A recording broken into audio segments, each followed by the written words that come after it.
হবে না, তুফানও হবে না। শাকিব খানের প্রতি একটু অভিমানের কথা জানালেন অমিত হাসান। আমরা আশা করেছিলাম যে হলে গিয়ে শাকিব সহ আরও অনেক নাটক অভিনেতা অভিনেত্রী অনেকেই সহ তুফান মুভিটি দেখেছে।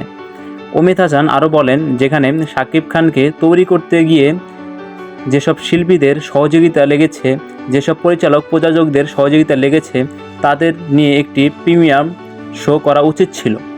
আমি বলতে চাই, শাকিব খান যেভাবে একের পর এক সুপারহিট মুভি উপহার দিয়ে যাচ্ছে, শুধু মুভিগুলো ঈদের জন্য বরাদ্দ না রেখে বছরে একের পর এক মুভি উপহার দিলে তাহলে বাংলা চলচ্চিত্র অনেক দূর এগিয়ে যাবে। সব ছবি দিয়ে তো সব কিছু হয় না। তুফান মুভিটি আলোচনায় এসেছে এবং দর্শকদের মাঝেও ছবি দেখার আগ্রহটা বেড়ে গেছে। তো আমরা বাংলা চলচ্চিত্র অনেকটাই পিছিয়ে আছে। তো আমরা চাই যে তুমি শুধু ছবিগুলো ঈদের জন্য বরাদ্দ না রেখে প্রতি বছরে এভাবে একটি একটি করে সুপারহিট ছবি আমাদেরকে যদি দিতে পারো, তাহলে আমাদের বাংলা চলচ্চিত্র অনেক এগিয়ে যায়। তো অমিত হাসানের কথাগুলো কেমন লাগলো ভিউয়ার্স অবশ্যই জানাবেন কমেন্ট বক্সে আপনাদের মতামত। আর এই চ্যানেলটি অবশ্যই সাবস্ক্রাইব করে যাবেন।